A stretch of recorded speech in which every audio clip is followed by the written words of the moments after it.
Rodney Jones passed this statue every day. You'd walk right by it. And never really noticed it. I never paid attention to it. Until one day he stopped and really looked at it.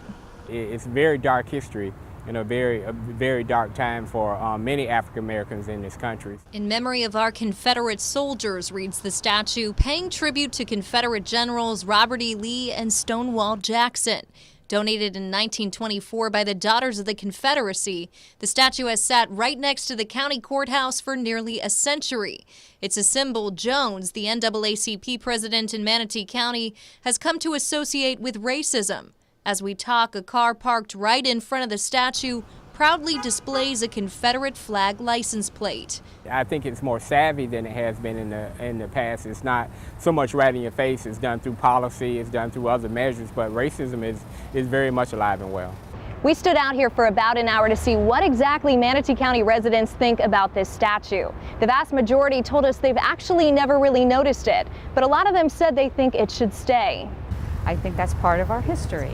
It's history here, and I believe it should stay here. Only one person told us she disagrees. To just the random person that walks by all the time, what's it saying? That we're in the South and we still feel that way? It's a debate facing communities across the nation. In New Orleans, a Confederate statue was removed. In Orlando, it was simply relocated. And in Hillsborough County, commissioners voted for it to remain, although continued backlash and protests are resulting in commissioners rethinking their decision. Race is at the forefront of people's minds right now, so is tolerance and equality. The Southern Poverty Law Center says there are 1,500 Confederate statues in the country.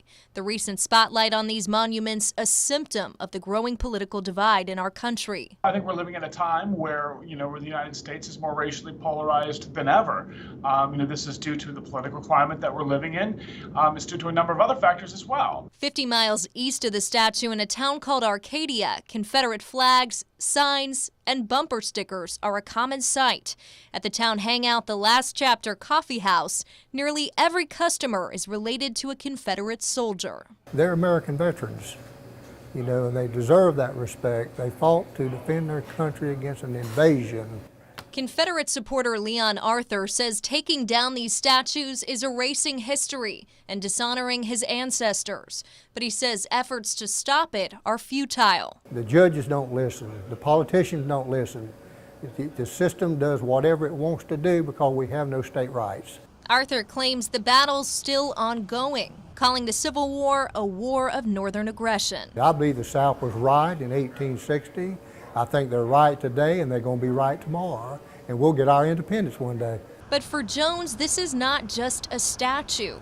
It represents what he calls a culture of inequality. And if you look at incarceration rates, unemployment rates, health disparities, academic attainment, anything that spells prosperity, we still lag so far behind other populations. So at some point you start to wonder, what about me being encased in this beautiful brown skin here? It's so causal for me to have such a challenging time here in America.